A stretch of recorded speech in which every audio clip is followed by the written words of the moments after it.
Hi guys, Santown here. Today I want to talk about a relatively interesting topic. I've often heard about people who discuss or review or talk about certain objects or products, especially in the popular social media, get criticized for being too positive about products, meaning that they might say they literally every product they review they pretty much love it. So a lot of people who watch query this weird extreme optimism on the people who discuss these things, and some make allegations which might be true or not, that the social media people might have some incentive, some agenda, some might be paid and so on, and in terms of how clearly this is communicated to those watching. Okay, so the criticism usually was very much leaning towards those who talk mostly positively about products or things. One example is, for those of you all who follow Mark Wiens, who's a very famous food reviewer. He is said to be pretty much positive, but I think his character is like that. He's a very positive person, and if you see carefully, there are those occasional videos where he is a bit disagreeable with certain food. But I think he's by nature very optimistic, and also somebody who can really eat various foods, because even when he was young, if you look at his background, his father, I believe, was a priest or a religious person who traveled to Africa, and in his youth he did eat various kind of food, native birds and so on. So he has a very flexible taste bud and ability to eat a variety of food. Okay, sorry, I went too much on a tangent there about that. Now, coming to the topic at hand, recently I had an opportunity to hear about some talk whereby there is a kind of criticism on those who say negative things about a product, negative, or it might be a feedback of a product that is good but can be better. So the question is, why would someone buy a product that he or she dislikes or not happy with, and then review it?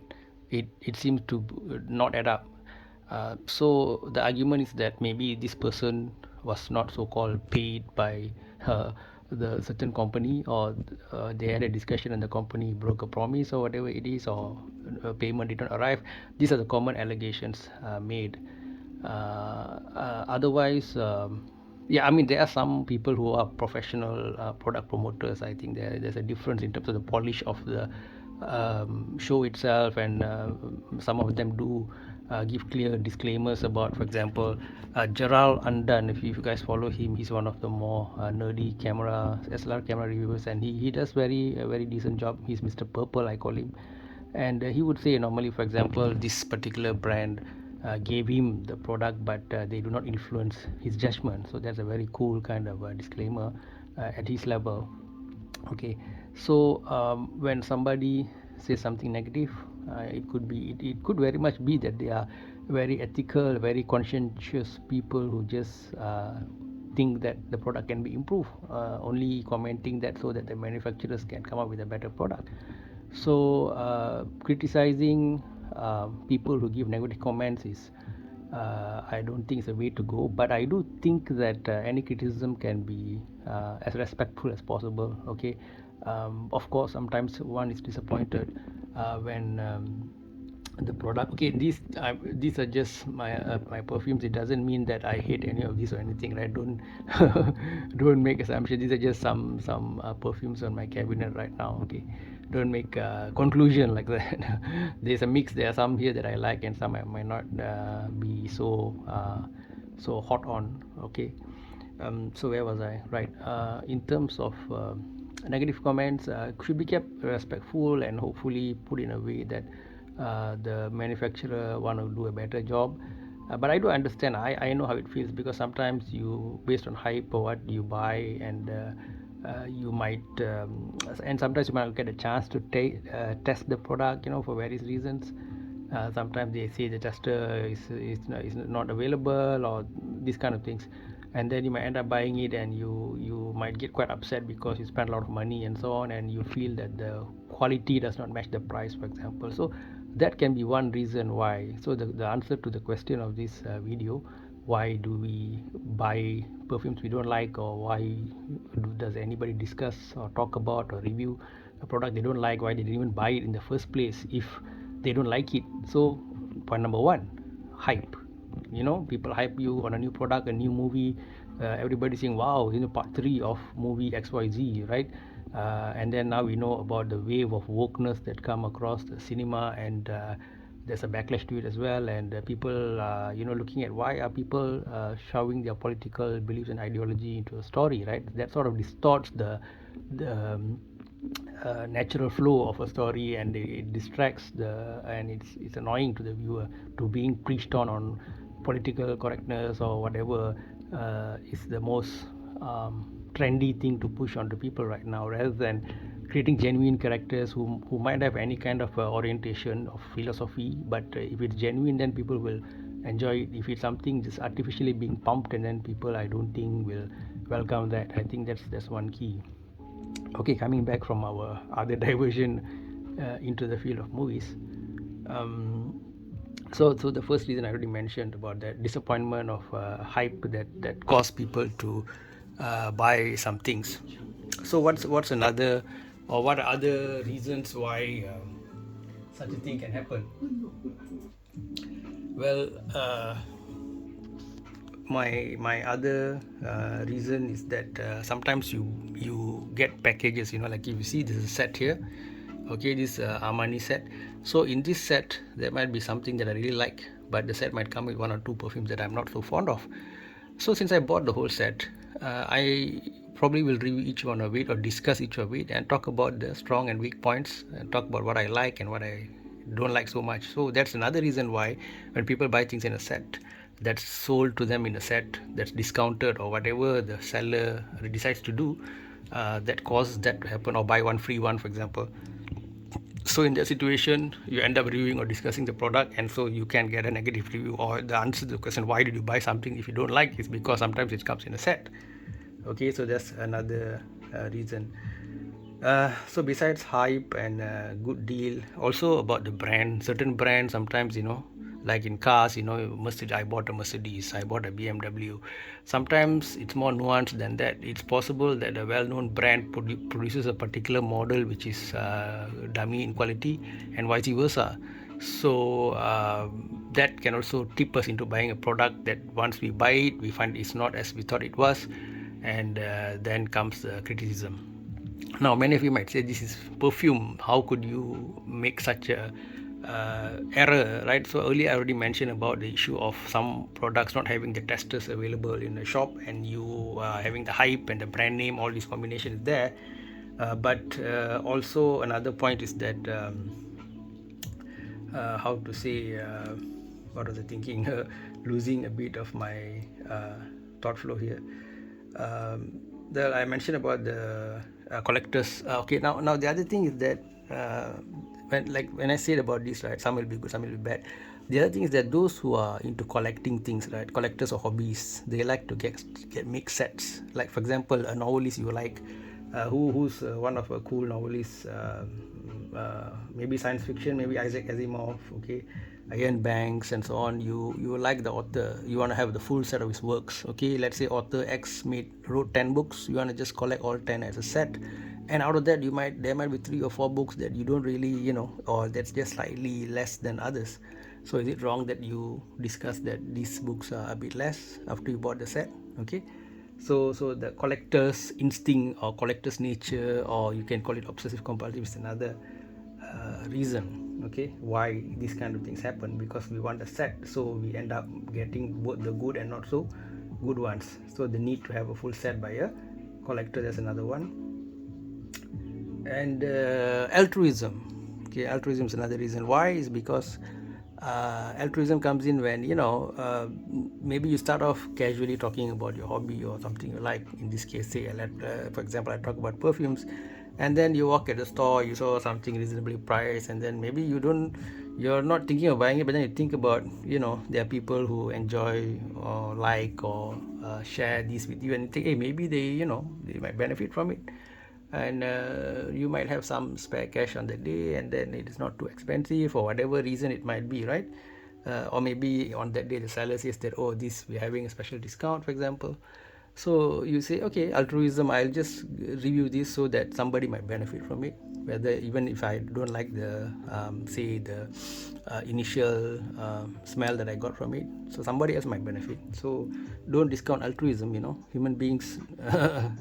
The human beings are a spectrum, right? Okay, so that's another reason.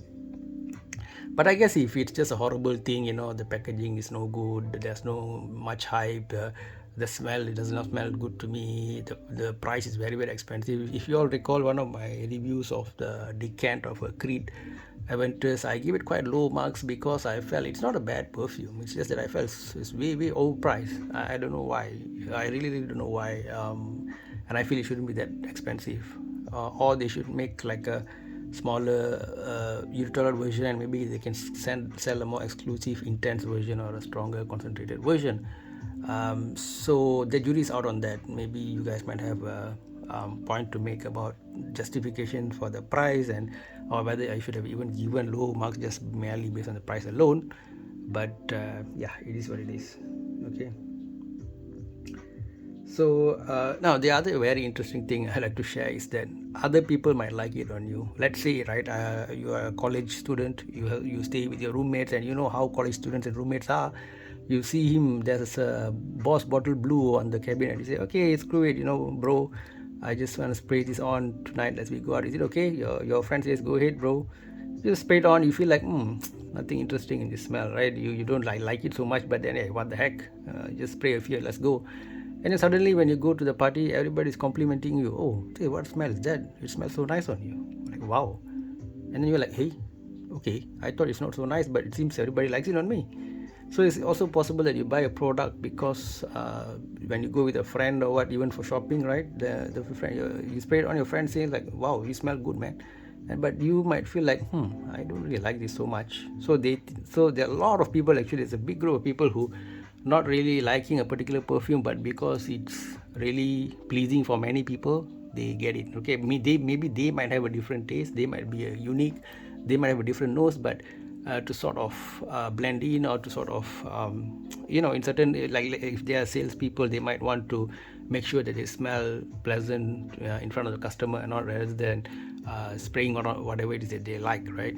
So that's another big reason why people might buy and review or discuss or talk about perfumes they don't like so much. So again, the answer to the question, why would someone buy a perfume they don't like?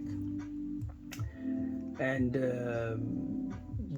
the other thing is that, well, I guess this is a bit debatable, right? Those who have been doing it for some time and they think they got a certain responsibility. This is almost similar to the altruism point I mentioned, but maybe the other term here would be professionalism. Okay, but yeah, I know many people do it as casually or a hobby in YouTube and so on, but especially for those who are at the peak of the game, right? Some of the popular reviewers in all fields in YouTube or in other social media channels, so they got a certain responsibility to review things whether they like it or not. And that's the whole point. That's the whole, what's the whole point is, where you buy a product, or you are given, if you're given, you tell disclaimer that is given to you or whatever it is. And then and even given has a lot of meanings. Sometimes a friend gives it to you, or a salesperson, because you buy a lot, they might give you one or two, but that doesn't mean the company gave it to you or you paid for it, right? Those things are there as well.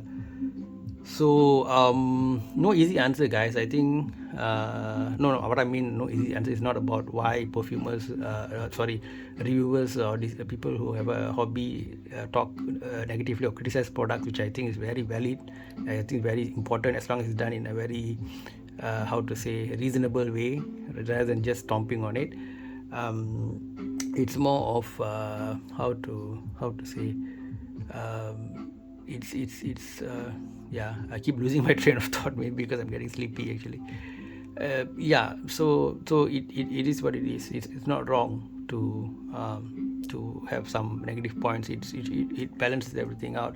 And professional reviews, all the more they need to talk all about the good and the bad. And also it's a great feedback for the manufacturers to come out with better things. It's just good for everybody and healthy in the long term, okay, rather than just pouring praise on everything, right? So yeah, that's about it. When I said collectors earlier, I don't know how many of you guys collect other things, other stuff that you love.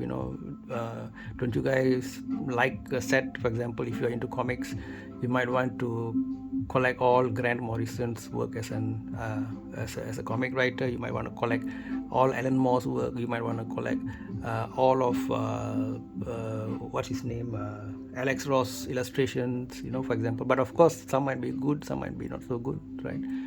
So yep. uh, I don't know, maybe you guys have some valid points why somebody would talk about things, or why somebody would buy something they don't like and then discuss about it, okay? But I gave my reasons, and I went on a rant a bit here and there, and I lost my train of thought a bit here and there. But well, yeah. Well, some of these perfumes here, I think, like for example, Bulgari, it is, I think it's, see, Bulgari Aqua, I am not so taken by it, but that doesn't mean it's bad in general, because this is trying to be an authentic Aqua perfume, right? It doesn't cover it with all kinds of sweetness, flowers, and all kind of things. So for those who are into that kind of authenticity, this is great. But for me, I think maybe I prefer the simple aquas, or the ones which has some more accessibility to people. For example, Aqua di Gio is a great example. Okay, and now coming to Aqua di Gio, why did I get this? Because this is a famous, the original was so famous, and I've sort of almost got a full set of Aqua di Gio, so I got this. I feel it's a bit too serious, too what to bitter citrus kind of a feel to me. But well, oh well, it's okay. I got it, and due to various reasons, to complete the set and to see where it's evolving and to whatnot and all that, right?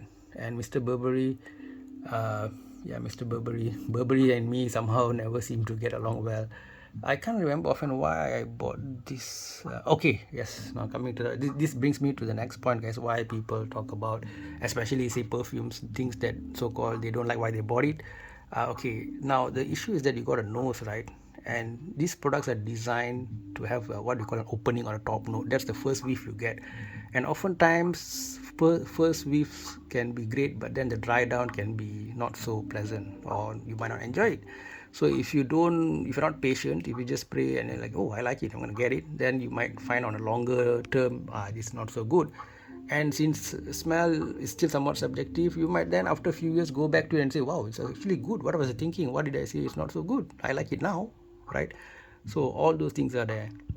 For example, earlier in life, I wasn't such a coffee person. I never drank much coffee, but at some point suddenly I was like drinking coffee all over the place. So those things happen as well. So the other reason why people end up buying and discussing perfumes that they didn't like, why they bought it, because the opening note seemed good at the time, right? So they got a good first impression. So that could be another reason, besides the discounts and all I told you guys earlier, the value for money, some comes in packages, all those things I told you already. Okay, so yeah, opening notes, guys.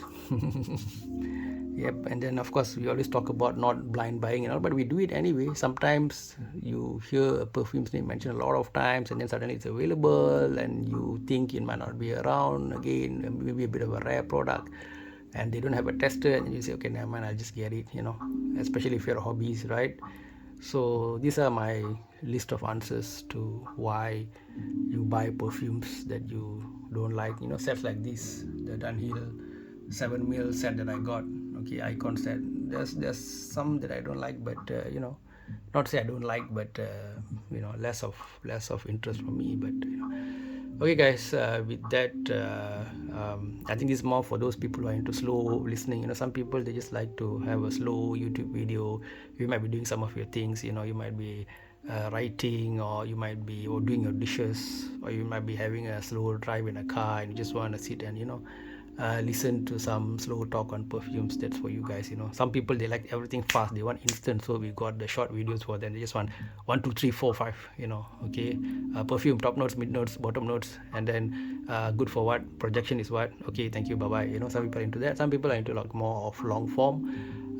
This is so happened to be a more of a longer chat before we call it a night. So I hope you guys got some interesting point from this. You guys can share your thoughts in the comment section as usual. With that, it's bye bye to you guys from Sandhound. Take care, stay safe, much love. Bye bye, guys.